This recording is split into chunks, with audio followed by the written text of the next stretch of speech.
Enregistrement, c'est bon. Voilà, la vidéo elle est en train de s'enregistrer sur mon ordinateur.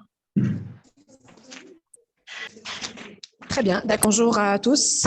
Je me présente, c'est Madame Abed Jazia, enseignante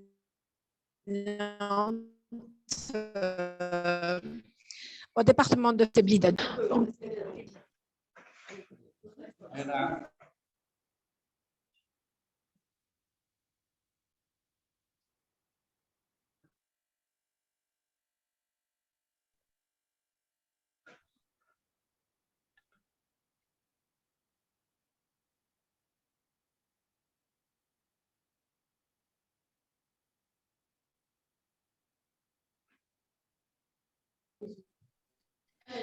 Voilà, donc nous pouvons commencer avec, voilà, je vais modérer la session 1, l'axe 1, intitulé Les migrants et l'altérité au carrefour des disciplines.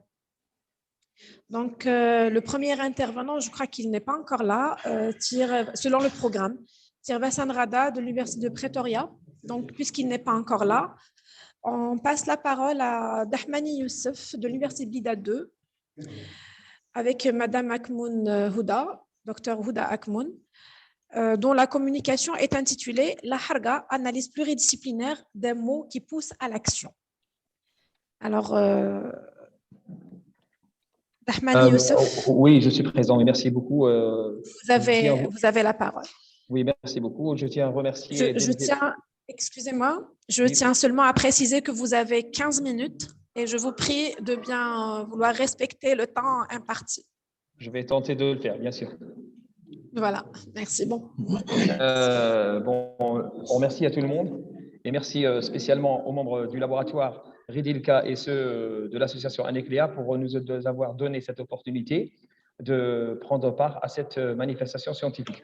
Bon, sans trop tarder, je crois que je vais partager mon écran. J'espère qu'il est disponible, qu'il est visible pour tout le monde. Est-ce qu'il est visible pour tout le monde? Pour l'instant, voilà, très bien. Oui, il est visible. Ouais, voilà. Donc, voilà. Donc, ma communication ou bien mon intervention est titrée La Harga, analyse pluridisciplinaire d'un mot qui pousse à l'action. Bon, je commence dès le début. Je commence maintenant. Depuis notre temps d'enfance, nous avons toujours dû répondre aux questions du genre « Que feras-tu quand tu seras grand ?» Les réponses étaient hétérogènes, voire même avec une dose d'humour parfois insolite. Cependant, elles se rejoignaient pour la plupart autour d'un avenir de valeur. En Algérie, en raison de problèmes d'origine multifactorielle, les jeunes qui aspiraient à un avenir meilleur se trouvent confrontés à des difficultés conjoncturelles qui font que les espoirs pour la majorité des rêveurs s'estompent. En conséquence, les gens désespérés ont donc décidé de quitter le territoire national. Depuis la décennie noire qui s'est abattue sur le pays, ce sont des milliers qui ont pu émigrer légalement vers l'autre rive, la France principalement. Constatant ce flux migratoire ascendant, les consulats des pays d'accueil ont donc décidé de réduire le nombre de visas. Pour ce qui est de la France, je cite, en 2007, dans un rapport du Sénat, Adrien Gouthieron adresse un bilan négatif des refus de délivrance des visas aux Algériens, très significativement supérieur à la moyenne. Bon, si certains s'affaissèrent devant cette prise de position de la part du gouvernement français, d'autres, par contre, briguèrent d'autres perspectives, quitte à enfreindre les lois en vigueur pour émigrer. C'est ainsi que les jeunes Algériens se sont tournés vers l'immigration clandestine, ou bien ce qui est connu sous le nom de la Harga. En effet, les zones côtières se sont transformées en de véritables points d'embarcation vers l'Europe pour les Haragas. Hormis les réseaux sociaux ainsi que de rares occasions sur quelques chaînes de télévision, les jeunes n'ont pas réellement bénéficié de l'opportunité de pouvoir s'exprimer sur les motifs de leurs attitudes.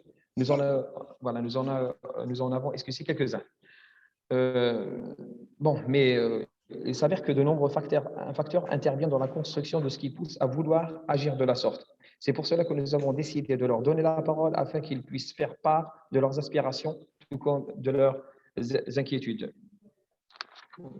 Mais la Harga semble ne pas inquiéter seulement les politiciens. Ce phénomène est devenu un objet transdisciplinaire, dans le sens où il fait l'objet de travaux en sociologie, Réa 2021, et en psychologie, Hamad et Melma 2019, pour ne citer que cela. Nous retrouvons également la revue Migration et Société qui consacre ses numéros, comme son nom l'indique, à l'actualité migratoire internationale et ses implications sur la société.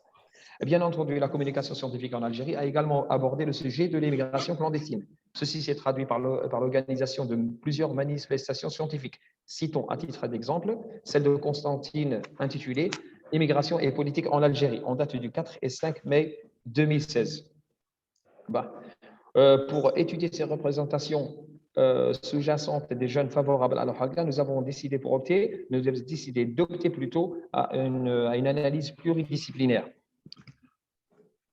Nous avons essayé de répondre aux questions à la première problématique de recherche suivante.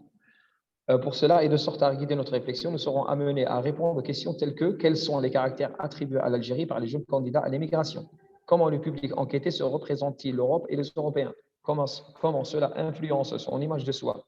À ces questions, nous supposons que les réponses, comme hypothèse bien sûr, que les réponses dressent un portrait contrasté, un portrait qui semblerait agir positivement sur la décision de légitimer la Harga. Ce que nous voulons prouver est que la Harga serait le produit d'une construction socioculturelle particulière de l'image de soi qui se trouve influencée par celle de l'autre. Mais pas seulement cela. En effet, notre hypothèse s'étend également au niveau lexical.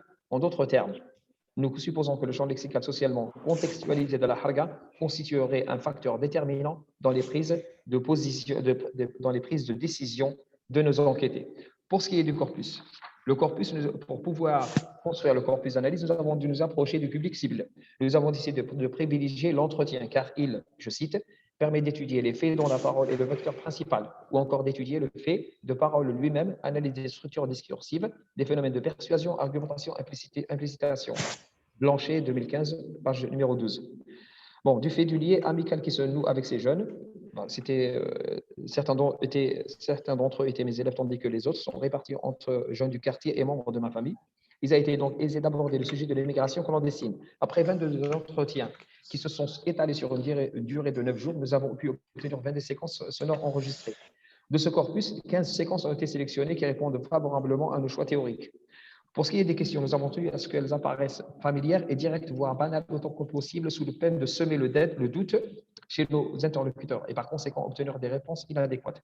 Notre décision d'opter pour un entretien à l'insu ou bien un entretien en aveugle, comme on le connaît aussi, pourrait paraître, nous le reconnaissons, contraire à l'éthique. Cependant, plutôt, nous justifions notre perspective par le fait que notre analyse contient un volet psychosocial dont la pertinence des résultats est tributaire de la spontanéité des enquêtés. Effectuer une analyse à un insu est aussi une façon de faire lorsque sont analysés des commentaires d'internautes depuis des pages ou bien des groupes Facebook, par exemple. Les questions que nous avons décidé de poser, les questions sont les suivantes. La première, je voudrais vous poser une question. Si on vous demande de choisir entre un poste de travail ici en Algérie et l'opportunité d'émigrer clandestinement, que choisirez-vous? Deuxième question. Donc, vous croyez qu'il n'y a pas de chômage en Europe? Troisième question. Vous savez qu'il y a des jeunes qui en sont revenus les mains vides. Qu'est-ce qui vous dit que vous allez réussir? L'assise théorique se situe principalement autour d'ouvrages comme les représentations sociales de Cuira et Fischer 2020, un travail d'enquête, bien sûr, comme nous l'avons précité, le dire et le dit de Ducrot, parce que nous avons un volet plutôt pragmatique, et à la fin, parce qu'on va étudier l'implicite et le sous-entendu. Et en dernier lieu, bien sûr, la pragmatique lexicale de Ferré et Moschler. On passe sans trop tarder à l'analyse de l'interprétation. Mais avant ça, là, je tiens à préciser qu'il n'a pas été suggéré d'opter pour un public particulier. Le niveau ou la catégorie sociale n'ont pas été pris en considération. Il s'agit plutôt d'un public hétérogène dont l'âge se situe entre 17 et 28 ans, tous habitant à Douar Sobha, une commune de la wilaya de Chlouf. Certains sont des diplômes universitaires, tandis que les autres qui forment la majorité ne le sont pas. Ce choix a été préconisé car ce qui est commun chez le public cible gravite autour de la même aspiration, celle de quitter l'Algérie, aspiration qui est de nature à convoquer les mêmes motifs fondés sur les mêmes représentations de la part des interrogés, notamment si est pris en considération leur appartenance à un milieu social quasi similaire. Cela pourrait s'expliquer, bien sûr, par ce que les psychologues sociaux nomment la contagion sociale, selon laquelle les phénomènes sociaux ne s'expliquent, je cite, les phénomènes sociaux ne s'expliquent pas seulement par la contrainte, mais aussi par un pouvoir suggestif qui rallie les individus à certaines valeurs ou opinions. Fischer, 2020, page numéro 20. Je tiens également à préciser un point. c'est que, avant de commencer l'analyse du corpus, souligne au passage le fait que la majorité des enquêtés avaient non seulement des réponses quasi similaires à nos questions, mais en plus de cela, ils s'accordaient en hochant la tête en signe d'acquiescement. Ceci a pour effet de réduire significativement le corpus d'analyse sans pour autant affecter sa représentativité. Notre interprétation s'est débouchée sur 3 grandes thématiques. La première, c'est l'immigration, un prestige pour les uns, un devoir pour les autres. Les réponses à la première question qui a été posée à nos interviewés, la première question, c'est je voudrais vous poser une question. Si on vous demande de choisir entre un poste de travail ici en Algérie et l'opportunité d'émigrer clandestinement, que choisirez-vous? Nous avons pu recueillir les principales réponses suivantes. Bon, ces réponses, comme vous les voyez sur l'écran plutôt, ces propos, rappelons spontanément émis, reflètent l'état d'abattement de ces jeunes, car il est admis que, je cite, dès l'instant que nous parlons, apparaît ou bien transparaît une part de ce que nous sommes à travers ce que nous disons. Charot de 2005-66. Il est à constater également que toutes les réponses témoignent d'une volonté d'émigrer enracinée chez ces jeunes qui n'osent même pas hésiter à l'idée de quitter le pays comme dans 1 et 2. L'explication qui peut être apportée à cette volonté pressante de choisir la harga référerait, nous semble-t-il, à une représentation de l'émigration qui s'est construite dans la société et par la société. En effet, l'Algérie jouit d'un patrimoine artistique, surtout les chansons du Cheb ou du défunt Cheb Hasni, dont l'émigration est un thème majeur. L'effet sur le public juvénile est imminent. À force d'écouter ces chansons, naît un sentiment de désarroi qui, accentué par une crise économique déjà pesante, exhorte les jeunes à envisager cet échappatoire. De même, la représentation de l'émigration tient également à l'influence de la société dans la mesure où les jeunes ne peuvent rester indifférents aux changements qu'elle subit. Nous parlons ici du statut social dont jouissent ceux qui ont pu faire l'avenir à l'étranger. Par la mise en parallèle entre le jeune chômeur et son confrère ayant pu réussir, ce dernier se retrouve mis à l'écart, ce qui est de nature à le pousser à vouloir fuir son vécu et sa société en même temps. Même si, pour reprendre les propos de l'un des interviewés ou bien des enquêtés. Monsieur Dahmani, oui. Il vous reste 5 minutes. Oui, je passe directement. Voilà. Passez à l'analyse. Merci beaucoup. Donc, aussi, et dans la même réflexion, la harga représente un concept ad hoc, c'est-à-dire un concept créé en fonction des besoins de communication. Ce terme renverrait vraisemblablement à une brûlure à effet multidimensionnel, constituant les réponses à diverses interrogations, comme brûler quoi, comment, pourquoi. C'est ici que l'on est amené à parler d'élargissement de la signification de l'unité lexicale. La harga n'étant pas un terme du lexique de l'arabe classique sans son homophone, al-harga désigne tout autre référent que l'immigration clandestine. Ce constat nous conduit à considérer la harga comme sinon une traduction du français, au moins influencée par cette image. Bon, deuxième, je passe parce qu'il ne reste pas assez de temps.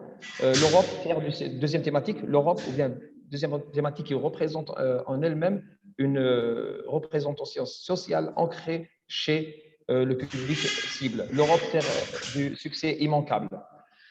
Ce qui est encore présent, c'est que tous les interviewés sont unanimes quant au chômage en Europe, voire même partout. Cependant, pour eux, l'Algérie, à l'exception en matière de chômage, mais pas comme ici. Pour justifier leur point de vue exprimé via la concession assurée essentiellement par le mais, chacun nous a fait part de l'image qui se représente des conditions de travail en Europe.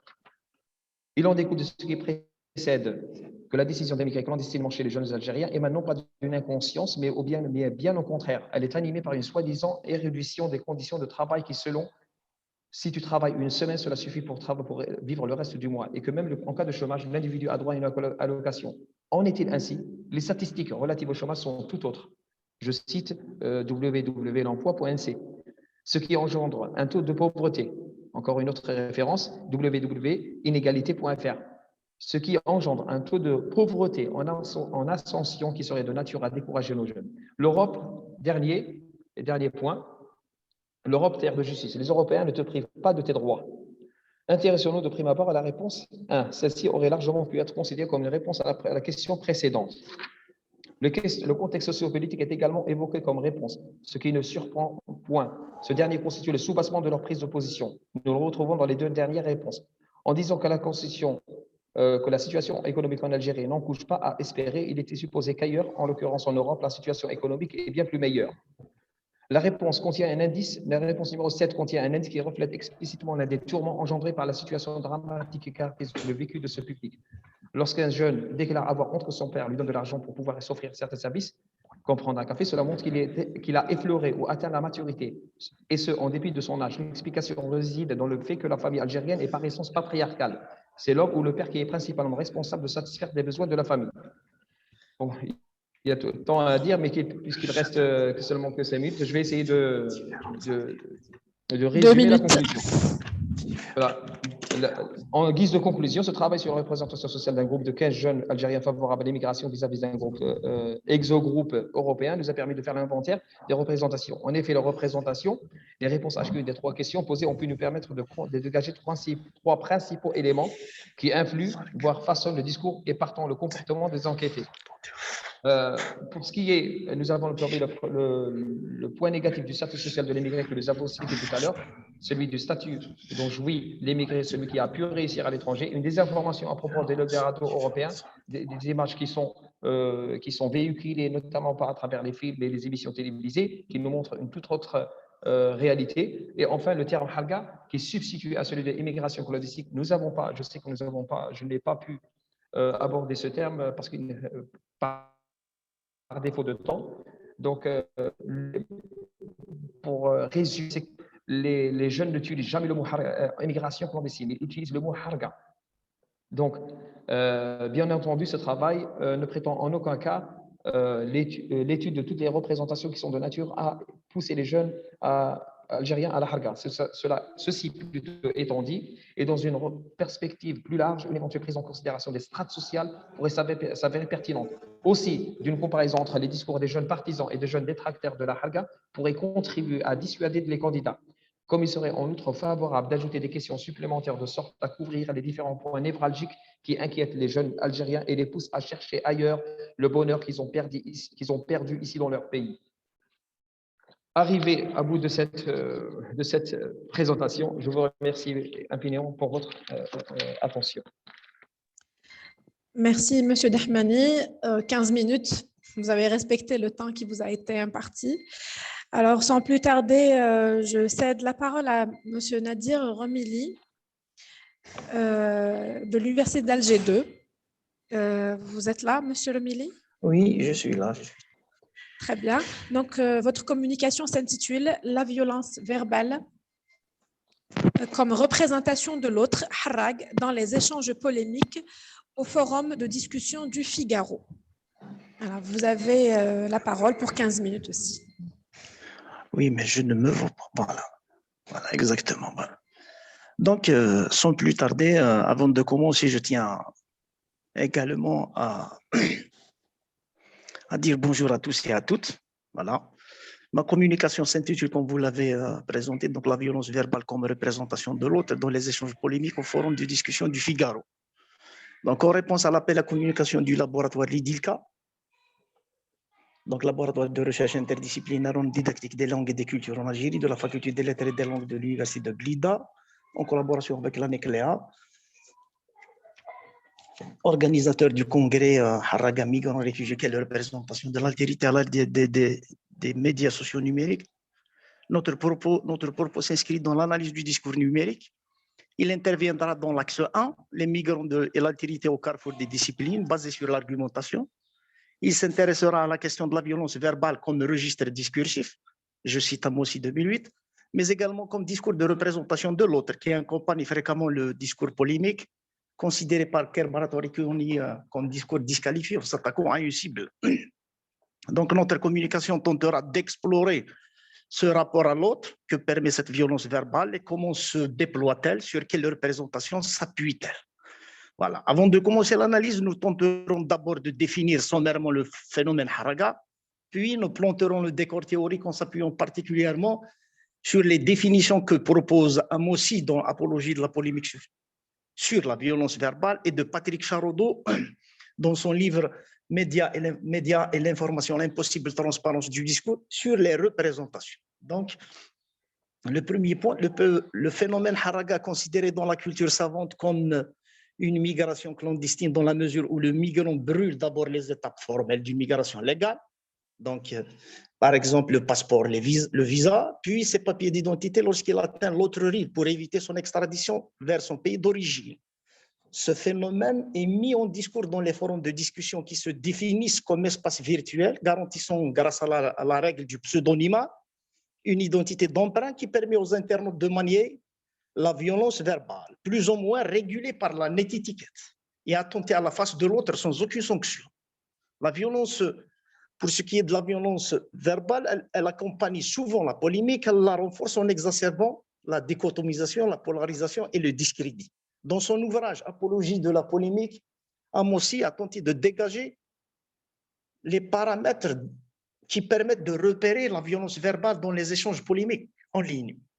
Nous nous limiterons exactement seulement plutôt aux paramètres qui relèvent de l'équilibre, car les commentaires sont retranscrits. Pour elle, pour Amossi, il s'agit de violence lorsqu'une forte pression ou une coercition est exercée pour empêcher l'autre de s'exprimer ou d'exposer librement son point de vue. Donc, à l'oral, ça se traduit dans le cas où le polémiste ne respecte pas les tours de parole et empêche l'autre d'exposer.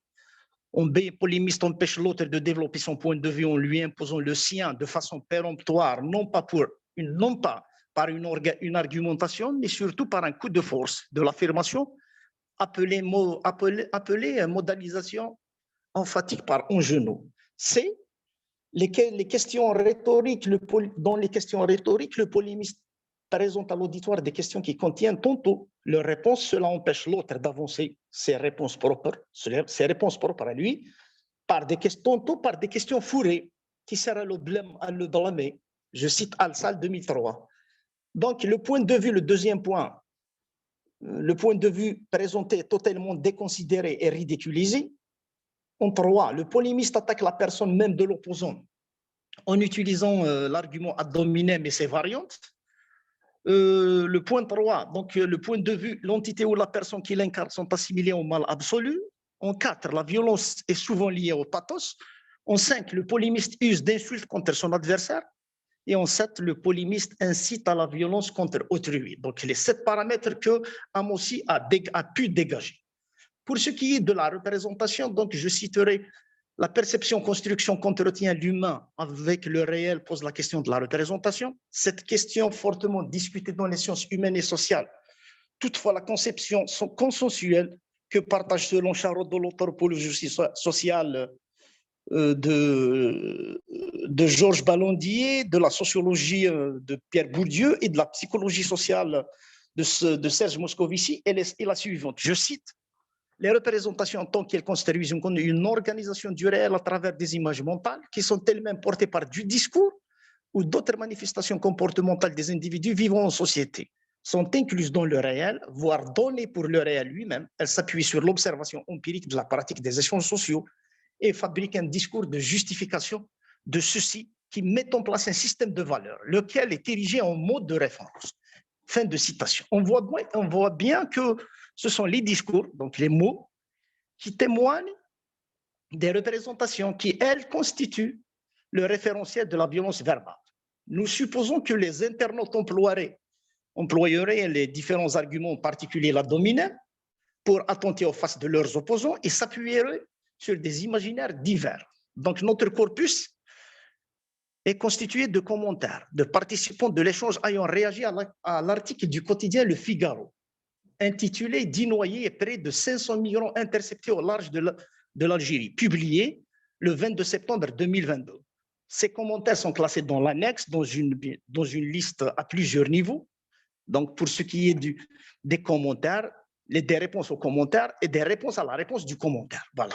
Donc, pour ce qui est de l'analyse, nous avons pu mettre au devant donc 3 points. Donc, le premier point, la violence dirigée contre un tiers. Dans le commentaire de Flinger, je le cite, Macron ne parlera pas d'immigration, car en bon progressiste immigrationniste, il a signé le pacte de Marrakech, ne rien attendre de ce tartuffe. Fin du commentaire. Donc, ce poste vient renforcer la position contre l'immigration de Christian. Elle est dans l'annexe. C'est un commentaire qui est inséré dans l'annexe. Son auteur, Flinger, développe un raisonnement antimématique. Le pacte de Marrakech favorise l'immigration. Macron a signé le pacte de Marrakech, donc Macron est pour l'immigration. Qui plus est, l'internaute ne se contente pas seulement d'attaquer la position de Macron en faveur de l'immigration, dont un bon progressiste immigrationniste, mais également il attaque sa personne en la qualifiant de Tartuffe, personnage de Molière réputé pour son hypocrisie. Donc, deuxième commentaire. Aux électeurs de lui faire passer sa forfaiture en 2022, c'est tout. C'est toujours le flingueur. Donc, l'axiologique forfaiture est synonyme autrefois de tout crime commis par un fonctionnaire public dans l'exercice de ses fonctions. Larousse, je cite Larousse. Cette axiologique est utilisée subtilement par flingueur en ciblant l'affect des électeurs. Donc, paramètre 5, les exhortants et les galvanisants emploient de l'expression aux électeurs qui fait allusion à l'interdiscours révolutionnaire, aux armes. Non pas pour prendre les armes, mais plutôt pour aller voter contre Macron lors des présidentielles de 2022. Troisième commentaire. Son auteur, c'est Christian Borelli-Borel. Qu'il reste en Algérie, je le cite, qu'il reste en Algérie, Merkel et Macron doivent dégager. La configuration de ce poste, en écriture majuscule, en lettres majuscules, le ton contestataire vif, sa brièveté ressemblait à un slogan déclamé lors d'une manifestation de rue. Son auteur s'oppose diamétralement à l'accueil des Harraga algériens et appelle les internautes en ricochet, le peuple français, à déchoir de leur pouvoir le président français Macron et la chancelière allemande Merkel, considérée comme pro-migrants.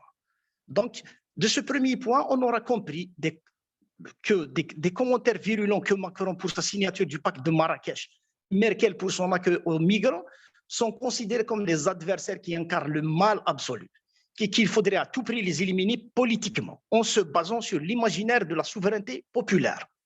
Le deuxième point, incitation à la violence physique. Donc, le commentaire est modéré, donc il y a un profil non modéré. Il est, je le cite, il est où le bon vieux temps où on les apprenait à nager dans la Seine. Donc, le Kidam, le profil non modéré, emploie le bon vieux temps, expression utilisée communément pour rappeler un fait ou un événement passé, mais heureux, dont on est nostalgique et qu'on désire sa réapparition.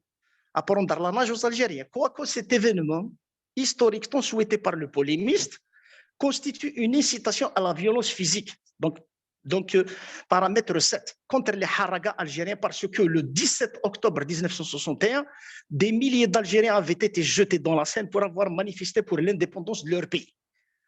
Deuxième commentaire, j'ai toujours soutenu les forces de l'ordre. Ça vient de son auteur, c'est Chris Thérèse. Chris Thérèse a rallié la position de son prédécesseur, donc non modéré. Il est pour la répression en affichant son soutien pour les forces de l'ordre. Monsieur Remeli, oui. Excusez-moi, il vous reste 4 minutes. 4 minutes. Donc, je passerai. On aura. Bon, je ferai une conclusion du deuxième point. Essayez de synthétiser, voilà. Essayez de synthétiser. Exactement. Donc, le deuxième point, on aura remarqué que l'appel à la noyade, à la répression au crachat des actes violents ciblant l'intégrité physique des Harraga qui se nourrissent de l'imaginaire colonialiste. Donc, pour le dernier point, le troisième point, nous avons mis en exergue trois commentaires. Donc, selon lui, le premier, je le cite, réfléchissez un peu, si tu as rien de jugeant, pas sûr pour un gaucho, tu trouveras peut-être la réponse. Selon le dictionnaire, gaucho signifie gardien, gardien de troupeau de cheval. Ce lexique dévalorisant et la déficience de la réflexion parce que constitue une attaque directe qu'emploie Revaldu, l'auteur, à l'encontre de la personne de Freeman, qui loue les bienfaits de l'immigration et donne l'exemple des USA. Donc, pour ce qui est pour un de bien, il y a 100 parasites dont tu fais partie. L'autre commentaire, pauvre idiot. Donc, les attaques sont des contre-discours qui reposent sur la dominante, donc le paramètre 3, et visent directement la personne de l'opposant, qu'elle qualifie de parasite et d'idiot, qui argue l'apport des immigrés algériens à l'enrichissement de la France sur le plan culturel et économique, en citant les artistes et des footballeurs d'origine algérienne.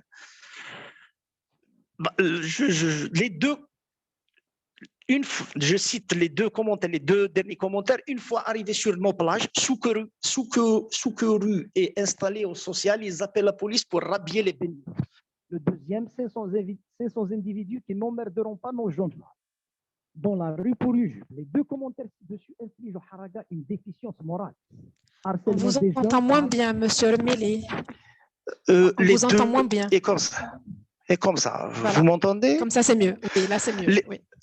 Les deux commentaires ci-dessus infligent au Haraga une déficience morale, harcèlement des jeunes femmes et interdiction de la baignade de femmes, due essentiellement à leur culture musulmane d'origine. Donc l'insulte comme acte de langage se rattache souvent aux arguments contre la personne, hein, dans la déficience, l'idiotie, l'incapacité. L'harcèlement et l'interdiction de baigner pour les femmes, elles manifestent une vive opposition entre la civilité du français et l'incivilité de l'algérien et s'appuient sur l'imaginaire de l'excellence de la culture française. Donc, je termine. Ce deuxième point, on aura retenu de ce point-là que la violence distillée dans les commentaires précédents à partie liée au pathos qui se nourrit du sentiment de la peur, de la menace d'envahissement et surtout de la théorie du grand remplacement présente dans le vocabulaire de l'extrême droite française. Je termine. En fin de parcours, au terme de cette analyse, la violence verbale, dans les échanges polémiques au sein du forum de discussion du Figaro, nous retiendrons que le discours violent est symptomatique aux opposants à l'accueil des Haragas. Ceci cloue au pilori le responsable de la politique de l'intégration, en tenant comme cible le président Macron. Il s'appuie sur l'imaginaire de la souveraineté populaire pour l'abattre politiquement lors des élections présidentielles de 2022. Le discours violent relevé dans ces échanges vifs s'appuie sur l'imaginaire colonialiste. Il est débridé à l'incitation à la violence contre l'intégrité physique des Haragas, la disqualification et l'insulte des Haragas par l'emploi de l'ad hominem, donc l'argument l'ad hominem et ses variantes tient compte de l'excellence de la culture française. Enfin, la violence liée au pathos utilisé par les récalcitrants à l'accueil des Haragas se nourrit du sentiment de la peur et de la menace de l'envahissement de la France. Et merci pour votre attention. J'espère que je n'ai pas monopolisé la parole. Non, vous avez respecté le temps. Je vous en remercie et merci aussi pour cet exposé clair et cette communication très intéressante également. La prochaine intervention est celle de Mademoiselle ou Mesdames Menrour Soumia de l'Université de Blida 2 et Roula Khaoula de l'Université de Béjaïa. Vous êtes là? Oui. Très bien. Donc, votre communication s'intitule « À la quête de l'Eldorado, les représentations de la Harga dans le discours médiatique ». Voilà, merci. Je vous rappelle aussi que vous avez bonjour. 15 minutes et voilà, j'espère que vous allez respecter les 15 minutes. D'accord, merci beaucoup. Donc, bonjour à toutes et à tous. Donc, avant de commencer, je tiens à remercier l'Université de Blida 2 ainsi que toute l'équipe organisatrice de cet événement scientifique. Donc, voilà, sans trop tarder, je vais essayer de partager mon écran, comme ça vous aurez la possibilité de suivre avec nous. Donc, voilà. Vous me dites s'il vous plaît si mon écran est partagé? Oui, on a l'écran, oui. D'accord, merci. Donc, pour notre intervention intitulée « À la quête de l'Eldorado, les représentations de la Harga dans le discours médiatique ». Donc, nous allons commencer avec une introduction. Nous allons présenter la problématique, l'hypothèse. Nous allons présenter la méthode associative d'Anna Maria Silvana de Rosa. Nous allons présenter notre corpus, donc décrire les caractéristiques de l'échantillon de travail. Nous allons analyser par la suite les réseaux d'associations. Après, on va terminer avec une synthèse et une conclusion. Donc, de nos jours, émigrer exige certaines conditions et contraintes. En effet, se déplacer d'un pays à un autre nécessite l'obtention des visas qui permettent aux personnes de se déplacer légalement. Les lois supervisent les différentes traversées des frontières. De ce fait, selon Bestingy 2021, il est interdit de rester sans motif et justification valable. Ces frontières entre les pays représentent un obstacle pour certains individus inéligibles d'émigrer légalement, ce qui les mène à recourir à la harga. Mais qu'est-ce que la harga? Donc, voilà. Harga ou brûler ses papiers représente le phénomène de l'immigration clandestine. Elle renvoie également au fait de brûler les frontières et les étapes légales. Quand l'ailleurs attire, pourquoi faire l'immigration clandestine? C'est quand, selon Bestingy, toujours, c'est quand l'ailleurs attire plus que le ici. Elle représente l'une des formes d'un malaise et d'un déni identitaire et elle est considérée comme preuve ultime des dysfonctionnements qui touchent le pays. C'est en quelque sorte une fuite de la misère et de la hagra. Il est aussi un sérieux problème qui a pris de l'ampleur. Donc, ce phénomène est devenu plus visible. Aujourd'hui, l'Algérie vit une hémorragie. Tous les jeunes veulent partir. Ce sont tous des haragas potentiels, selon Boudaren. C'est ce désir de fuir dont il faut tenir compte. Et de notre point de vue d'Algérien, c'est cela qui est inquiétant. Alors, donc,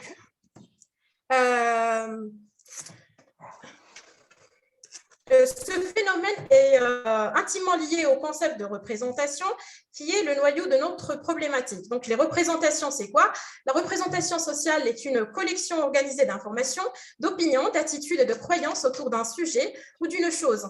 Elle est donc un produit social qui a une relation avec l'ordre idéologique et social et avec l'histoire du groupe, ce qui constitue un élément essentiel dans notre perception du monde, selon Abric 2003.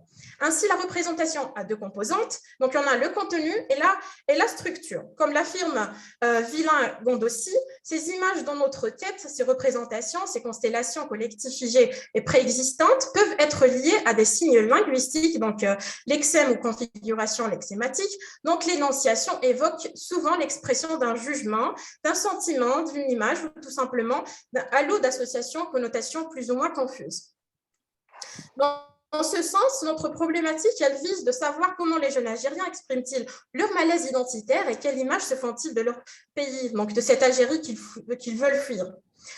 Pour l'hypothèse, le malaise identitaire des jeunes Algériens se manifesterait par l'expression d'un discours péjoratif, voire disqualifiant, évoquant les mots du pays d'origine, donc tout ce qui est chômage, misère, absence de projets sociaux, etc., en cherchant un espoir illusoire ou ce que l'on appelle l'Eldorado. La méthode associative d'Anna Maria Silvana de Rosa, donc la méthode, elle consiste à faire associer des mots à un premier mot au stimulus et à arriver à une description de la représentation étudiée par ces associations de mots. Cette technique a pour but de détecter la structure, les contenus, les indices de polarité, de neutralité et de stéréotypie du champ sémantique lié aux représentations sociales selon De Rosa 2003. Habituellement, le stimulus est un mot, mais il peut être aussi un texte court, une image, un matériel musical selon De Rosa toujours. Dans notre étude, le mot stimulus est l'Algérie. Donc, nous avons à notre tour adapté cet outil de façon à ce qu'il réponde aux exigences de notre étude. Pour ce faire, nous avons approché comme suit. Nous avons pris les discours oraux des jeunes Algériens qui projettent l'immigration clandestine dans les reportages diffusés et partagés sur YouTube. Donc, on a la chaîne France 24, TV5 Monde et Arte. Donc, ces réalisations verbales sont émises de façon spontanée par les jeunes interviewés, car il s'agit de raconter une situation sociale. Donc, l'interviewé est donc appelé à raconter son vécu, ses intentions et les raisons qui l'ont mené à penser à quitter le pays. Nous avons pris ces discours tels qu'ils ont été émis par les interviewés. Ensuite, nous les avons transcrits pour enfin effectuer nous-mêmes les réseaux sémantiques tels qu'ils sont explicités par De Rosa. L'objectif est de savoir comment se fait la verbalisation des représentations. En effet, plusieurs auteurs, Najodli et Vindish, stipulent que le langage est transporteur des représentations. Donc, pour notre corpus, il est constitué d'un ensemble de discours émis par 6 jeunes Algériens, à savoir Jamel, Malek, Mohamed, Abdelrahim et Yahya et un autre Mohamed. Donc, les interviewés 2 et 3 ont déjà réussi à faire la traversée avant de se faire expulser. Quant aux autres, 1, 4, 5 et 6, leur seul rêve est de quitter le pays sans plus jamais revenir. Nous avons choisi cette période pour voir à travers leur discours si le spectre de l'immigration clandestine reste toujours dans les projets de cette jeunesse qui espère vivre dignement. Donc, merci de votre attention. Je passe la parole à ma collègue Menrol Somia. Bonjour à toutes et à tous. Je tiens d'abord à remercier toute l'équipe de l'ANECLEA et de Redilka pour l'organisation de de ce colloque. Passons directement à l'application du modèle de De Rosa. Il s'agit d'une analyse des réseaux d'associations. Donc, les réseaux sémantiques, dans notre cas, tournent autour d'un mot stimulus, l'Algérie. Nous allons donc analyser ces arguments et voir la valeur attribuée à ce terme générateur. Commençons par le premier interviewé. Donc, pour ce qui est de Jamel, ce dernier va dans son pays, l'Algérie, une grande prison. Cependant, il garde un espoir pour la prochaine génération. Je rapporte ses propos. On priera pour qu'il, veut dire le pays, change pour la prochaine génération. Cette déclaration vient dans la période du mouvement populaire algérien de février 2019. En effet, au début des manifestations, nous avons assisté à des déclarations de la part de la jeunesse algérienne qui a éprouvé une certaine haine de leur situation sociale et de leur mode de vie avant le début des marches. Une année plus tard, l'interviewé déclare que les manifestations de chaque vendredi n'ont rien apporté de nouveau à ce sujet. Je cite ses propos. Maintenant, en Algérie, il n'y a rien de nouveau depuis le reportage que vous avez fait l'an dernier. Rien n'a changé, en s'adressant à l'enquêteur. Notons que nous avons relevé dans son réseau d'associations 12 arguments négatifs contre un argument positif. Les mots « prison »,« coincé »,« empiré » dénotent un mépris envers son pays d'origine, ce qui explique son désir de quitter le pays. Passons maintenant à l'interviewé numéro 2. Nous avons pu relever 5 arguments négatifs dans le discours du deuxième interviewé Melek. Aucun argument positif sur son pays n'a pu être détecté dans son réseau d'associations et ce revient selon lui à la situation actuelle du pays. L'on peut voir ceci dans son argument. Si ça va rester comme ça, je vais me préparer pour l'immigration. Il a ce sentiment d'avoir raté sa vie ici en Algérie et qu'il est prêt à braver la mort que de rester ici. Quant à l'interviewé numéro 3, dans le réseau d'association du troisième interviewé Mohamed, nous avons pu voir que ce dernier ne veut pas repartir ailleurs. Je n'ai pas le choix, je vais le faire à contre-cœur. Il y a des choses bien dans notre pays, mais tellement de bureaucratie. Donc, la raison pour laquelle Mohamed veut partir clandestinement revient, selon ses propos, à la bureaucratie dans le pays. Il est à noter que nous avons relevé 2 arguments négatifs, 2 arguments neutres et un argument positif. Interviewé numéro 4. Donc, tous les arguments du quatrième interviewé algérien sont négatifs. Aucun argument dans le réseau d'association n'est positif ni neutre.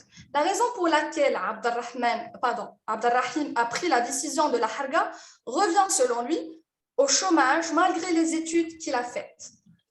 Pour lui, en Algérie, si tu fais des études, tu seras quand même au chômage, tu finiras à la retraite.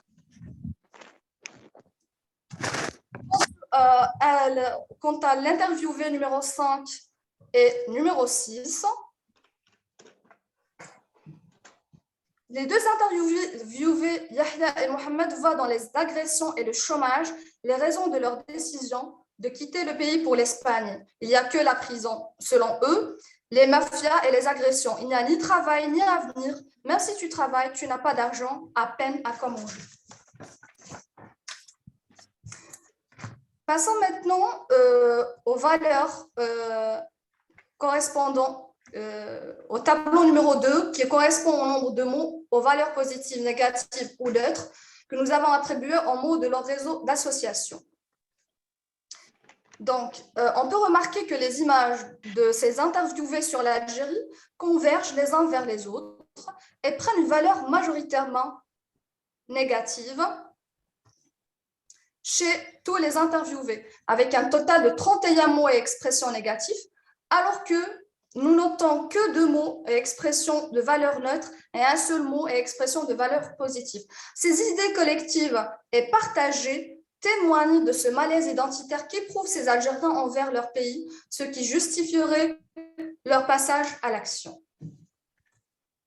Mademoiselle Menroli, il vous reste 3 minutes. Si on D'accord. Si on va synthétiser le contenu de leur représentation, de façon générale, les arguments de départ qui ont été énoncés par plus d'un interviewé sont le vide, il n'y a rien, le chômage, agression et prison, avenir incertain. Les réseaux d'associations observés montrent donc clairement les clichés sur lesquels se basent ces individus pour partir, raisons communes qui se répètent et sont devenues une sorte de doxa. En plus de ces arguments, d'autres mots et d'autres expressions ont été évoqués une seule fois dans les chantiers, à savoir la bureaucratie et à la drogue, tout comme le suggérait Desrosa. Nous croyons que les mots évoqués par les interviewés nous ont permis d'avoir des indices sur les images qui se construisent de leur pays, images à l'origine de l'immigration clandestine. En somme, de tout ce qui précède, nous avons pu relever, en appliquant la méthode de Desrosa, les représentations des jeunes Algériens.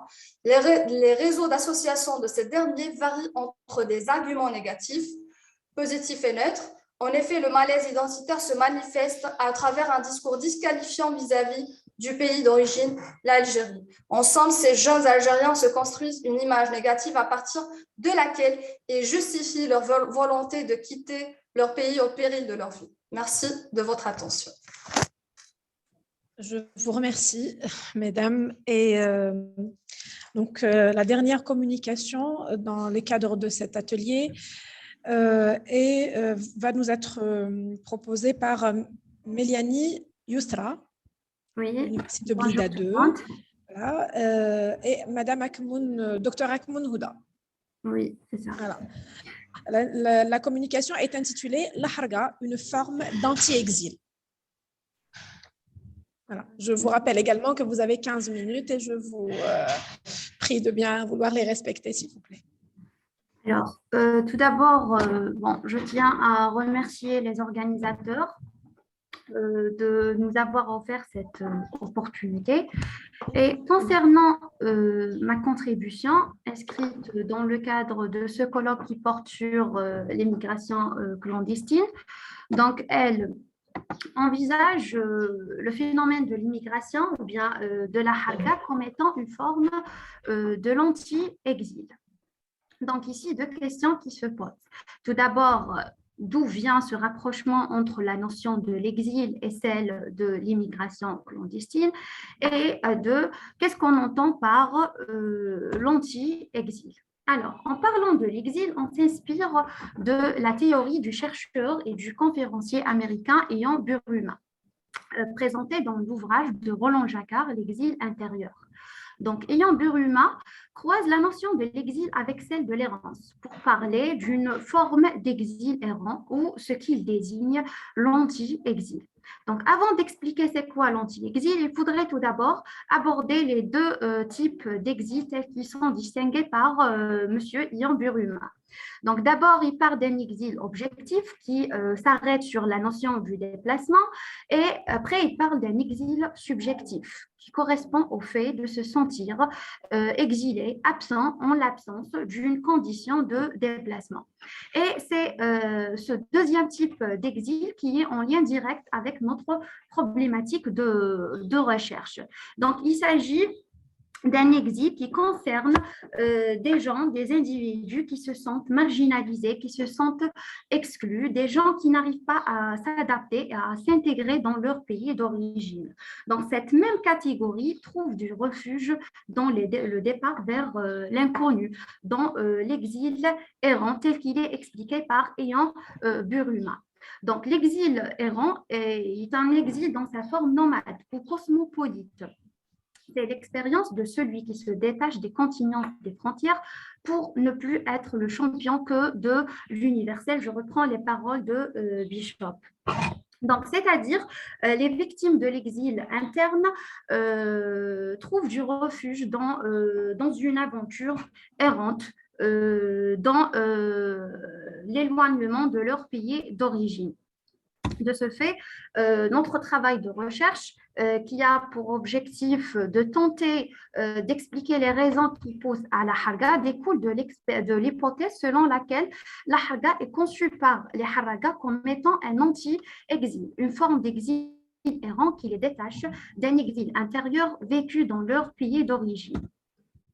Afin de collecter des données susceptibles et de fournir de réponses à notre problématique de recherche, nous allons faire recours à l'analyse du discours comme méthodologie de recherche. Donc, notre corpus est constitué de 3 documents audiovisuels médiatisés diffusant des entretiens établis avec des haragas algériens. Donc, la sélection de notre corpus n'était pas l'œuvre du hasard. Le premier document montre le modèle de l'Algérien qui a choisi de frôler la mort pour dépasser les frontières en laissant derrière lui un diplôme concrétisant tout un parcours d'études et de sacrifices. Pour le deuxième document, donc, il montre l'exemple de la persistance chez le jeune haraga revenu du péril et qui donnerait tout pour retenter l'expérience. Et pour le troisième document, il montre un aperçu sur les femmes algériennes qui bravent la mer pour atteindre l'autre rive. Donc, notre démarche qui se veut qualitative est centrée sur 2 volets. Donc, il s'agit d'un côté de vérifier si les haragas ont vécu ce que Ian Buruma appelle exil subjectif dans leur pays d'origine, et d'un autre côté, il est question de savoir si la harga des Algériens peut être rattachée à un état d'anti-exil. Pour ce faire, nous avons procédé à l'élaboration d'un profil définissant le vécu et l'imaginaire de chaque individu afin de le comparer au profil de l'exilé d'Ian Buruma. Donc, l'élaboration de ce profil repose sur la collecte de réponses aux 3 questions suivantes.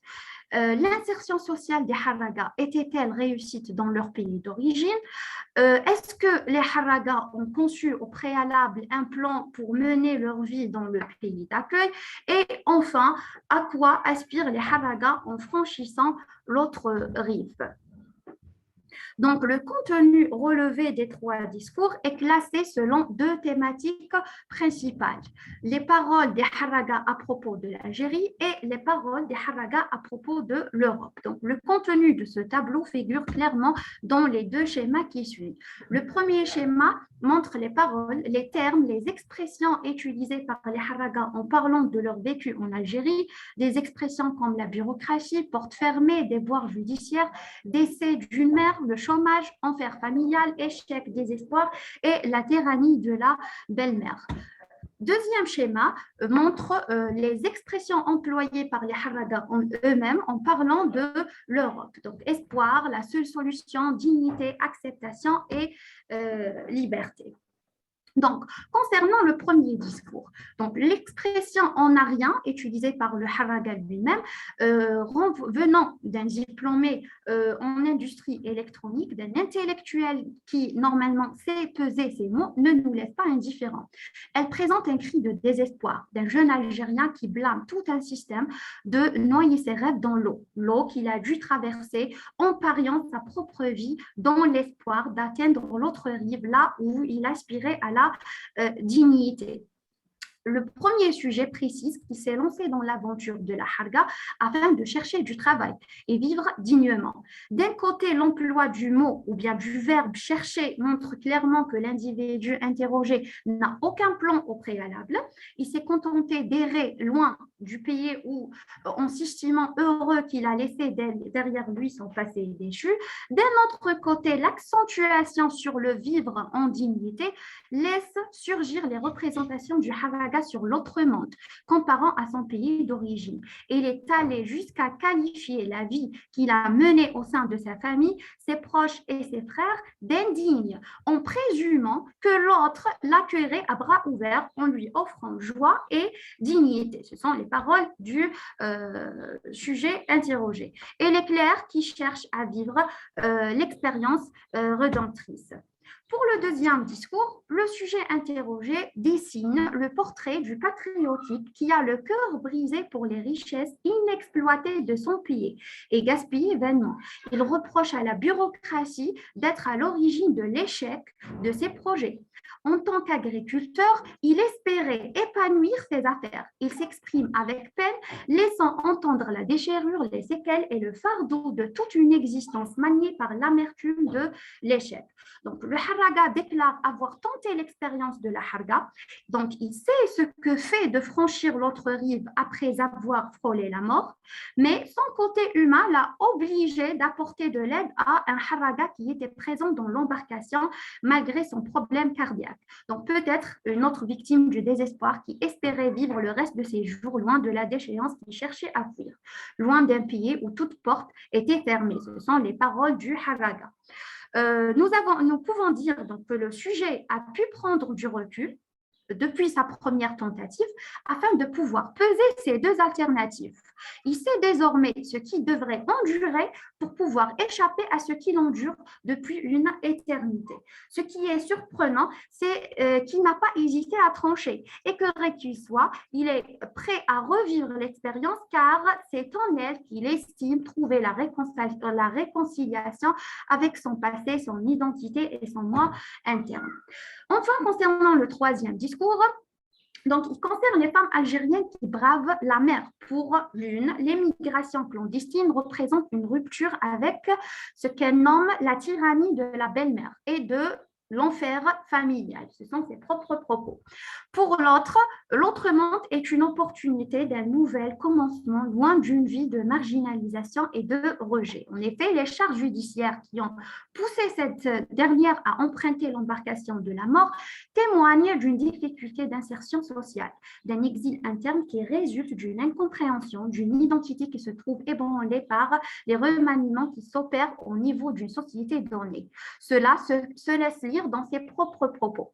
En effet, l'emploi des expressions comme « j'étais partagé » et « tout était mêlé dans ma tête » renvoie à l'être qui, selon Ayant Buruma, éprouve un exil subjectif qui émane d'une division, d'un sentiment d'absence au monde et d'une séparation avec son propre moi. Tenant compte aussi du décès de la mère que cette jeune femme a vécu, nous nous rapprochons de plus en plus du profil de l'exilé dont on parle dès le début de notre analyse. Effectivement, tous les facteurs sont présents pour parler d'un repli qui résulte de troubles émotionnels dus à une situation traumatisante qui a bouleversé le mode de vie du sujet. Le troisième discours comporte une confirmation d'une perspective soulevée entre les lignes du deuxième discours. Il s'agit d'une déclaration d'une conscientisation ne venant de la part de jeunes Harraga ignorants qui se jettent à l'aveuglette dans le péril, mais plutôt de la part d'êtres humains responsables qui, je reprends les paroles des Harraga, ne sont pas suicidaires et qui prennent une décision très difficile et évaluent les risques. Madame Meliani, il vous reste 5 minutes. D'accord. Donc, pour conclure, je dirais qu'à travers notre travail, nous avons essayé de déceler les raisons qui poussent certains Algériens vers le voyage périlleux qui est l'émigration clandestine. En nous appuyant sur la théorie de l'anti-exil d'Ayant Buruma, nous avons procédé à l'analyse de certains discours médiatisés montrant la perspective d'Algériens Harraga afin de vérifier la validité de notre hypothèse du départ, selon laquelle l'expérience migratoire en question serait une forme de réponse à un exil intérieur vécu par les sujets, une forme de déchirure, d'exclusion qui proclame une aventure maritime pour se soigner. Donc, l'analyse des propos des interviewés montre une compatibilité au profil de l'exilé dressé par Ayant Buruma. Les trois discours laissent voir des victimes de la société, de la bureaucratie, de la famille et du système judiciaire. La déchirure, le traumatisme, le rejet et le repli sur soi confirment la présence d'un exil subjectif chez les Harraga, leur besoin de noyer le chagrin dans l'eau, menant vers l'autre rive en bâtissant d'énormes attentes, l'audace de se lancer dans l'aventure sans concevoir aucun plan au préalable correspond à ce que nous avons réclamé comme réponse à notre problématique, à ce que Bishop désigne comme refuge des marginalisés. Il s'agit de l'exil des exilants, qui procure un espace positif permettant aux sujets non seulement de rétablir son identité, mais aussi de remplir ses aspirations. Donc, à travers les discours des interviewés sélectionnés, nous pouvons confirmer notre hypothèse du départ et dire que le profil des Haraga correspond parfaitement à celui qui est décrit par Ayaan Buruma, l'être marginalisé qui ressent du rejet et de l'exclusion, se donne à l'aventure errante. Voilà, et merci pour votre attention. Je vous remercie, Madame Remili, Méliani, Yousra. Et donc, sans trop tarder, j'ouvre le débat. Si vous avez des questions à poser, vous levez la main. Je voudrais juste, avant de prendre vos questions, remercier professeur Nabila Bestandi de nous avoir fait l'honneur d'assister à cet atelier de l'université. Voilà, d'assister à cet atelier. Professeur Bestandi Nabila de l'université d'Alger 2. Voilà. Si vous avez des questions, vous levez la main. Donc, vous cliquez sur plus et vous levez la main pour qu'on vous donne la parole. Sinon, en attendant vos questions, je vais lire une question de Madame Assi, docteur Assi Wardia, une question qu'elle a posée au début à Monsieur Dahmani par rapport au titre de sa communication. Donc, Monsieur Dahmani, vous êtes toujours là? Oui, je suis toujours là, oui. Très bien. Donc, Madame Docteur Assi vous pose la question par rapport à l'intitulé de votre communication. Elle vous dit, oui, alors, oui. Voilà, votre communication s'intitule La Harga, analyse pluridisciplinaire des mots qui poussent à l'action. Docteur Assi vous demande, est-ce que c'est le mot qui pousse à l'action ou c'est l'action qui a amené le mot, l'action qui s'est greffée au mot? Non. J'ai précisé dès le début que c'était plutôt le mot qui pousse à l'action. Oui, parce que j'ai précisé qu'il est à remarquer qu'aucun des enquêtés… vous m'écoutez? Oui. Vous m'entendez? Oui. Plutôt, vous m'entendez? Oui, Dahmani, on vous entend. Oui, ça passe. Merci beaucoup. Je peux commencer?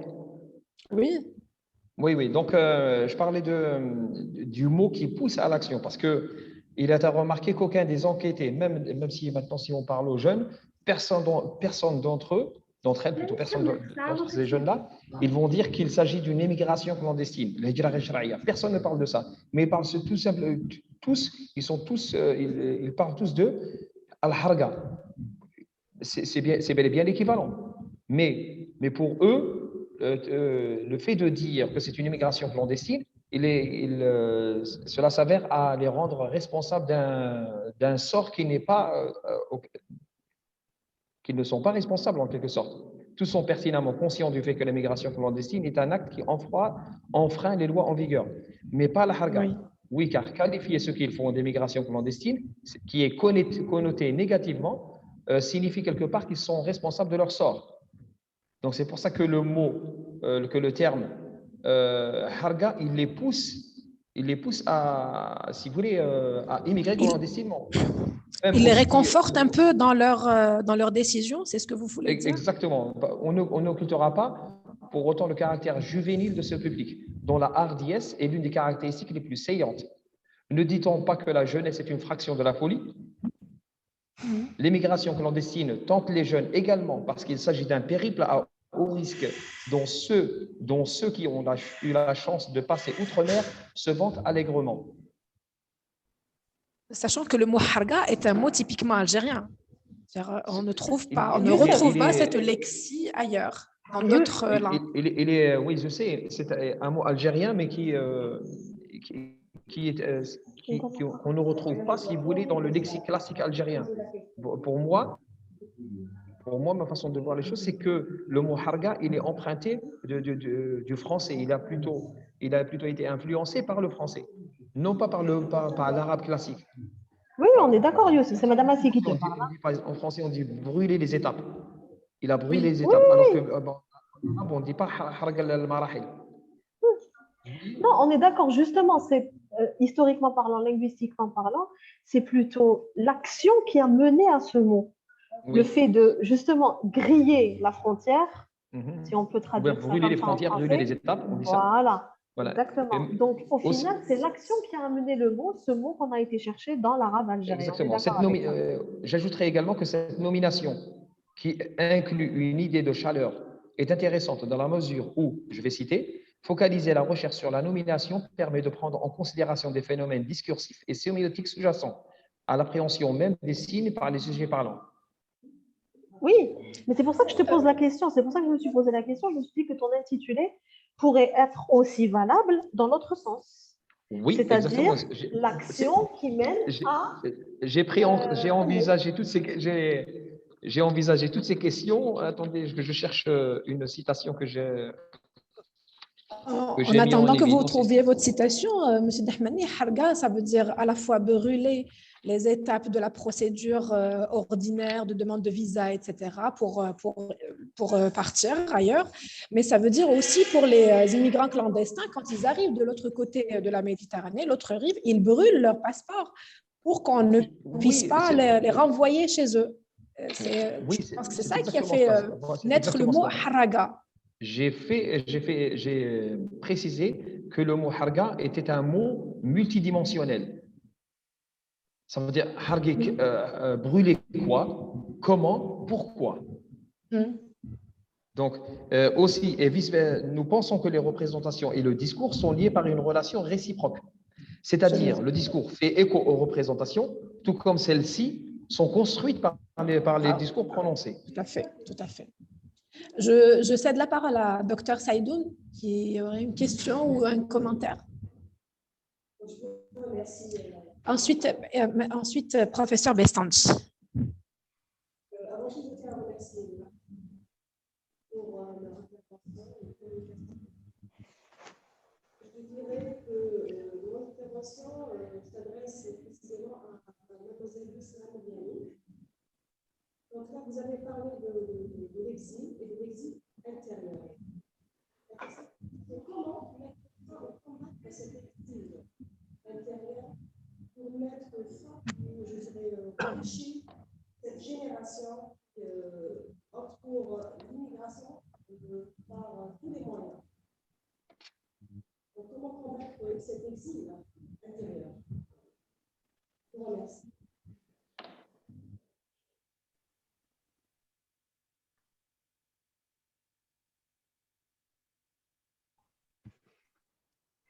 Mademoiselle Méliani, on attend votre réponse. Oui, il y a une question.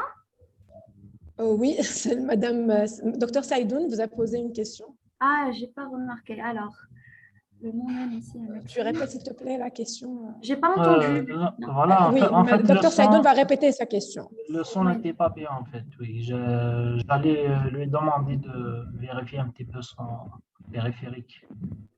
Dr Saïdoun? Oui, on n'arrête pas à l'entendre. Donc, Dr Saïdoun se demandait, vous posez la question suivante. Comment lutter contre cet exil intérieur? Comment pourrait-on lutter, lutter contre cet exil intérieur pour repêcher ces jeunes qui veulent immigrer clandestinement?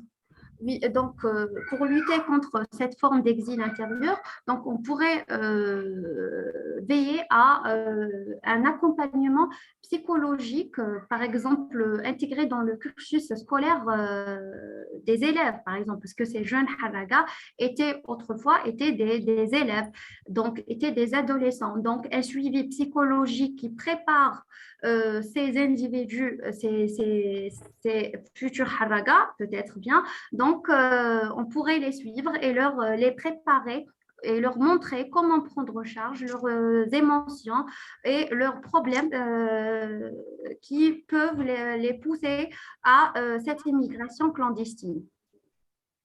Oui, donc d'autant plus que vous avez adopté une démarche sociologique dans votre, oui, sociologique, voilà. Dans votre analyse. Oui. Professeur Bestandji, à vous la parole. Oui, bonjour. Vous m'entendez? Oui, on vous entend très bien. Ok, très bien. D'abord, je voudrais vous remercier pour ces interventions qui sont extrêmement riches. Je suis vraiment ravie d'être là aujourd'hui parmi vous. c'est une remarque, ce n'est pas forcément une question, parce que j'ai entendu les interventions déjà de ce matin et celle de cet atelier. Il y a quelque chose qui revient à chaque fois. On lit systématiquement la notion de haraga avec celle de jeune haraga, en fait. Et pour moi, ça m'interpelle parce que surtout dans la situation actuelle, je travaille en ce moment beaucoup sur ce sujet-là, et je me suis rendu compte que le concept, si on doit appeler ça concept de haraga, il est en train de grossir. Et ça serait intéressant de voir dans les travaux futurs une autre, un petit peu virer le regard vers ces autres haragas. Parce que le haraga, dans nos têtes, c'est un marginal qui est rejeté par la société, qui n'a rien à faire en Algérie, qui se tourne les pouces. Oui, effectivement, il y a cette catégorie de personnes, généralement illettrées, parce que j'avais fait déjà un article où j'avais carrément contacté des haragas. Pour la plupart, ils sont sortis au primaire. D'accord, mais il y a une autre catégorie de haraga qui est, pour moi, en ce moment, c'est alarmant. C'est-à-dire, en gros, on arrive, entre guillemets, à comprendre un jeune qui n'a rien et qui quitte, mais un surdiplômé, un diplômé, une dame d'un certain âge, un homme d'un certain âge, qui des fois même est cabinard. Moi, je connais des gens qui sont médecins, des architectes, qui sont en train de rentrer de s'engouffrer dans ce phénomène de haraga. Ça, c'est très intéressant. Ça serait plutôt intéressant parce que j'ai vu dans toutes les communications, on a tendance à stigmatiser ce haraga. Et c'est comme si qu'on donnait de l'eau au moulin de cette, entre guillemets, Europe. Parce qu'il y a l'Espagne, il y a la France, c'est les territoires qui sont les plus convoités, beaucoup la France. On est en train de leur dire, oui, vous avez raison, c'est des illettrés, etc. Mais non, dans les haragas, il n'y a pas que cette catégorie-là. Et ça, je trouve ça extrêmement alarmant ces dernières années. Et tourner le regard, faire des études, c'est-à-dire faire des, entre guillemets, encore une fois, des recherches sur ça, ça serait très intéressant à voir. Parce que quand on arrive à... une intervenante a pu parler de fuite des cerveaux. Et bon, la fuite des cerveaux, on est en train de la vivre depuis très longtemps en Algérie, mais pas sur des bateaux. Fuir sur des bateaux, rentrer dans le processus de harga, pour reprendre la terminologie générale, c'est un phénomène nouveau et j'encourage vraiment les gens à se tourner vers ce type de recherche. Voilà. Oui, très intéressant comme intervention, professeur Bestandi. Il est vrai que depuis quelques années, là, on assiste à une immigration clandestine, une haraga de diplômés d'un certain âge, avec une situation assez confortable, je pourrais dire, en Algérie, mais qui aspirent à autre chose ailleurs.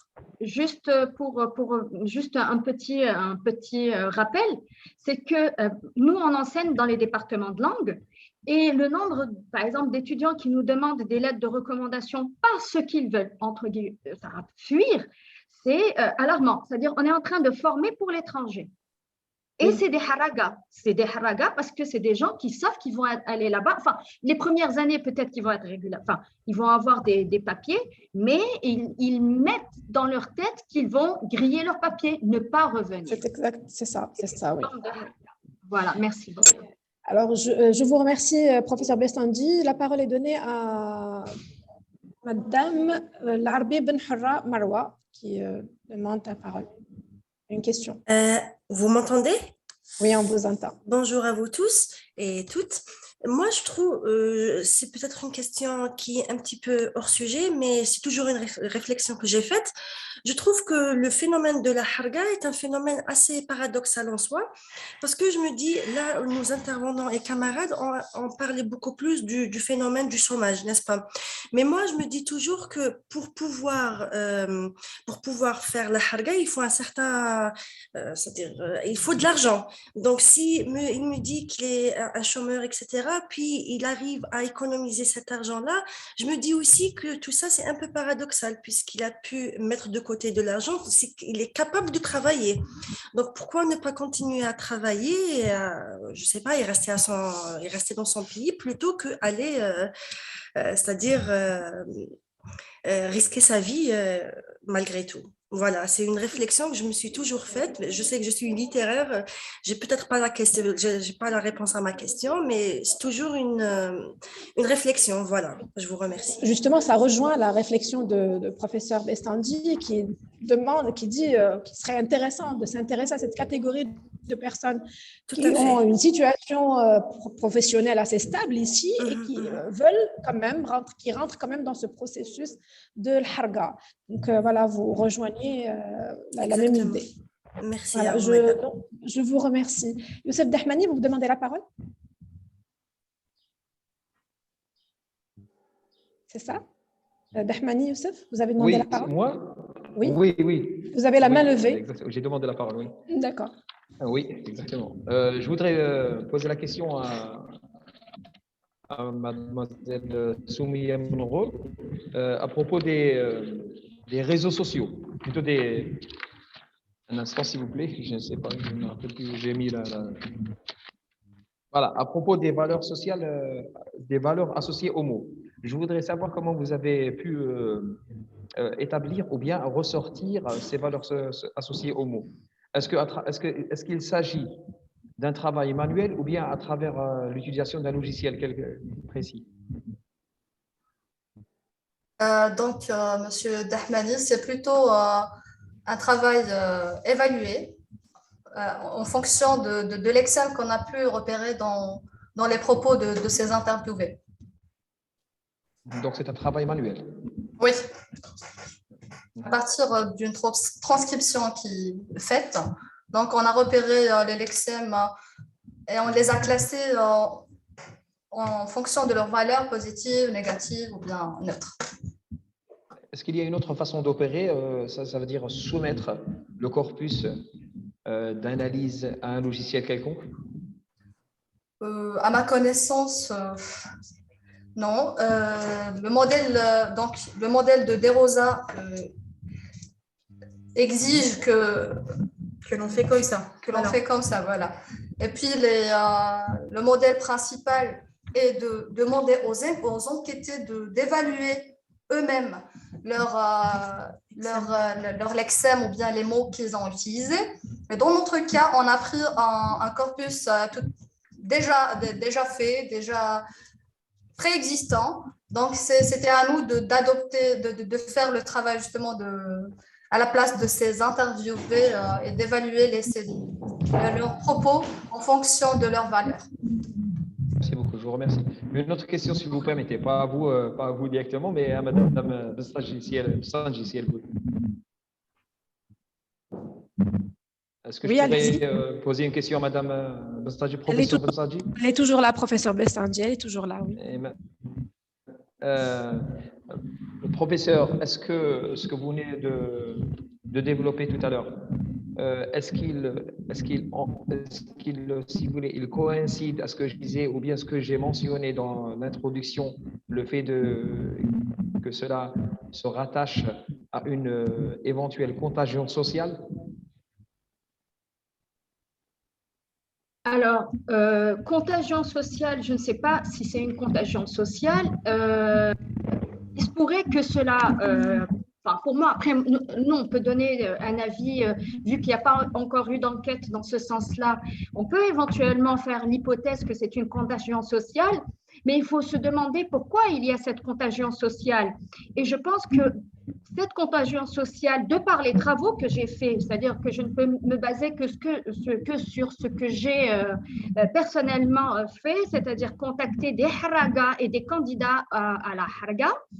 Et la réponse, c'était toujours, en fait, je me suis rendu compte, connaissant les deux rives, c'est-à-dire la rive algérienne et la rive européenne, que leur envie de partir était très liée à un fantasme.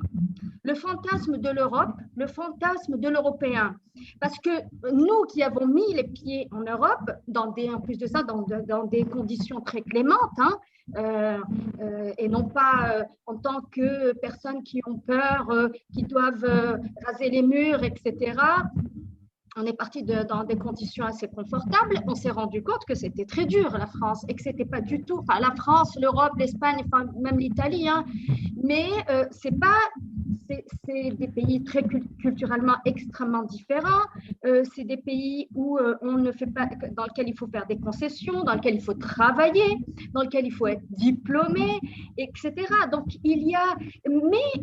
étant donné que les jeunes Algériens qui partent d'ici pour des raisons X, moi personnellement, ils m'ont dit, on est obligé quand on prend, par exemple, on se montre sur les réseaux sociaux, pour nos parents, on est obligé de leur montrer qu'on va bien. Donc, ils vont dans des jolies places, ils commencent à se filmer, etc. Mais ils occultent le fait de dire que le soir, ils rentrent dans des centres, par exemple, d'accueil, qu'ils n'ont pas de travail ou qu'ils travaillent au noir, etc. Donc, il y a ce fantasme-là qui est largement cultivé par les réseaux sociaux et aussi le fait que la devise, l'euro, hein, d'accord, avec un euro, on peut faire beaucoup plus de choses qu'avec un dinar. Donc, ça aussi, ça me charge vraiment. Voilà. Merci beaucoup. Alors, la dernière question, donc, Youssalam Eliani, vous avez levé la main, vous avez la parole. Oui. Pour la dernière question. Concernant la définition présentée par M. Dahmani sur… Tu n'es pas dans l'atelier. Oui. Sur les sur la définition du concept harga. Tu n'es pas dans l'atelier, mais ça. Ah, si. Oui. Donc, oui, allez-y. Excusez-moi. Le mot harga vient du verbe brûler les frontières. Donc, je tenais à ajouter que non seulement brûler les frontières, mais aussi brûler les papiers, brûler le passeport. Et lorsqu'on parle de cela, brûler le passeport, c'est brûler l'identité. Donc, ça répond en quelque sorte aux raisons qui ont poussé à la harga. C'est la personne qui va brûler ses papiers, qui va brûler son identité, c'est qu'elle cherche un nouveau départ, elle cherche une nouvelle identité, elle cherche à s'identifier. Et ça renvoie à ce que je disais concernant l'exil intérieur. Donc, la catégorie, même ceux qui sont diplômés, les haragas, les diplômés qui avaient une possibilité d'avoir une bonne situation en Algérie et qui ont choisi la harga, donc éprouvaient une certaine marginalisation, ils étaient exclus, ils éprouvaient une certaine incompréhension et la nature de cette catégorie, donc elle cherche l'aventure. Elle cherche le péril, cette aventure de l'immigration clandestine que j'ai désignée, ou bien que le chercheur ayant Buruma désigne d'un exil errant, c'est-à-dire c'est un départ vers l'inconnu sans aucun plan au préalable. Donc, ça répond en quelque sorte à la question pourquoi ces gens, ces diplômés s'aventurent dans ce danger en frôlant la mort en détriment parfois de leur propre vie. Donc, voilà. Je vous remercie. Donc, je cède la parole. Professeur Bestandi, vous voulez réagir à ça? Vous avez la main levée. Oui, juste un petit mot, c'est juste pour dire qu'effectivement, il y a cette piste-là, mais il y a aussi le fait que quand le rejet identitaire est très important. Quand on parle de haraga, quand on leur pose la question du rejet identitaire, alors ça peut passer par le rejet, et ce rejet identitaire, il est largement cultivé ici en Algérie, de par le fait qu'ils rejettent non seulement leur langue, mais aussi leur culture. Certains rejettent la religion, certains rejettent tout ce qui se passe dans la société. Donc, il y a un rejet identitaire. Et je pense que pour donner des solutions, parce que tout à l'heure, on parlait de solutions sur la harga, le fait de travailler sur la notion d'identité algérienne, rendre l'Algérien un peu plus fier de son identité, ça l'aiderait à ne pas, encore une fois, en arriver à brûler ce passeport-là. Il y a un très gros problème identitaire qui est peut-être cultivé, on ne sait pas. Je ne vais pas forcément partir sur ce terrain-là, mais il faut travailler sur ça. Quand on connaît son identité, quand on aime son identité, on n'a pas envie de la quitter. Tout à fait. Mademoiselle Menrol parle de déni identitaire. Oui. Voilà. Alors, avant de finir, je donne la parole à docteur Sahraoui qui a une question. Ensuite, au modérateur technique de la session, puisqu'il n'a pas la main, enfin, pour lever la main, et on va clôturer juste après. Docteur Sahraoui, vous avez la main. Très bien, je voulais juste poser une question au professeur Bestanji. Pourquoi elle a érigé le terme de Haraga en concept? Moi, je préfère parler de phénomène, tout simplement. Merci. Alors, oui, mais bien entendu, c'est un phénomène qui est… alors, je ne sais pas si je l'ai érigé en concept, mais en tout cas, maintenant, c'est… on va dire qu'il est tellement maintenant multifacette, ce phénomène de Haraga, d'accord, et on peut éventuellement faire rentrer beaucoup de… comment dire, en fait, non, peut-être, non, c'est pas forcément un concept, mais effectivement, c'est un phénomène. Non, bien sûr, c'est un phénomène. Mais après, c'est un phénomène qui est extrêmement fort et qui est extrêmement présent. D'accord? Et il n'est pas occasionnel aussi. Et qui pourrait susciter une théorisation. Oui. Oui. De plus en plus conceptualisé par les être conceptualisé après. Ça va de plus en plus dans les études qui sont menées actuellement. Et partout. Il y aurait des travaux. Ouais, il y en a justement dans des deux côtés de la rive. Il faudrait une série de travaux. Merci, professeur. Merci, docteur Sahraoui. Monsieur Moussi Saïd, modérateur technique, donc vous avez la parole en dernier. Je viens de voir votre commentaire. Oui, merci madame. Bonjour à tous. Donc, je me présente. Je suis doctorant en littérature à l'Université de Blida. En fait, c'est juste pour une petite remarque à propos des causes qu'on a évoquées à propos de ce phénomène. On a parlé de rejet identitaire, on a parlé de problèmes de chômage, on a parlé de désillusion de manière générale. Mais il y a aussi, je pense que à mon avis, c'est la cause principale, c'est le rejet en fait de la monnaie nationale aussi, parce que vous savez, quand les jeunes font la harga, même si ici en Algérie, et ils ne trouvent pas vraiment, c'est vrai, ils ne trouvent pas de poste de travail, mais il y a des postes qu'ils rejettent ici et qu'ils acceptent de faire à l'étranger. Pourquoi? Parce que tout simplement, le rapport des indemnités, c'est flagrant. Par exemple, s'ils ne sont pas diplômés ici, qu'est-ce qu'ils vont faire en France ou ailleurs, à l'étranger? Ils vont travailler dans des restaurants, ils vont travailler dans des hôtels, c'est-à-dire dans des postes qui ne demandent pas vraiment de diplôme. Voilà, donc je pense que le rejet de la monnaie nationale aussi, c'est le critère qui pousse le plus les jeunes à faire la harga. Beaucoup plus que le phénomène de chômage, parce que le chômage, il est un peu partout. Hein. En France, il y a chômage en France, c'est dans toute l'Europe, c'est pas seulement en Algérie. Voilà, c'est mon intervention. Merci. Je suis vraiment désolée, docteur Benelli, parce qu'on voit il y a votre activité qui doit commencer juste après. Alors, je voudrais remercier d'abord les responsables scientifiques de ce colloque, Dr. Benelli, professeur de nous avoir donné l'occasion de débattre de ce sujet très intéressant. Je sais que le débat peut être encore plus long et plus riche. Madame, on ne vous entend pas très bien. Le son, c'est dégradé. Voilà, maintenant c'est très bien. Vous m'entendez? Oui. Voilà, donc je disais, le thème, la thématique du congrès est très intéressante et suscite beaucoup de débats. Certes, le débat peut être encore plus riche et plus long, mais nous devons clôturer. Il y a d'autres ateliers qui doivent commencer dans 5 minutes. Je tiens, avant de clôturer, à remercier les responsables scientifiques, professeur Karima Aïd Ahmed et Dr Wahib Iman, de nous avoir donné la chance de débattre et de discuter de ce sujet d'actualité. Je remercie aussi Dr Akmoun Houda, la directrice du laboratoire Idilka, pour son activité, et tous les collègues et les intervenants.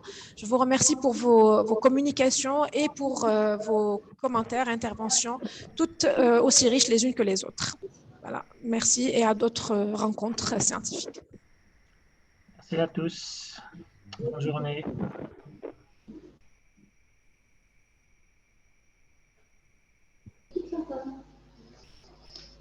Vite. Aus.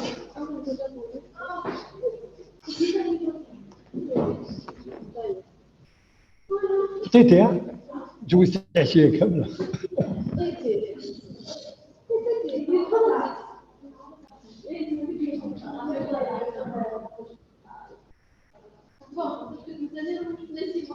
بدأت تتعنى ولا مازال؟ بدأت.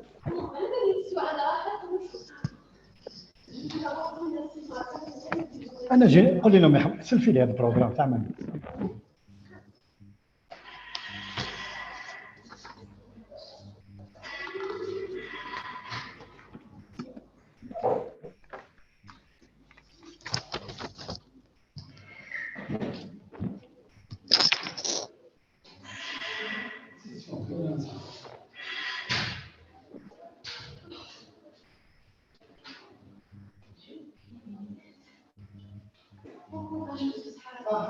Bien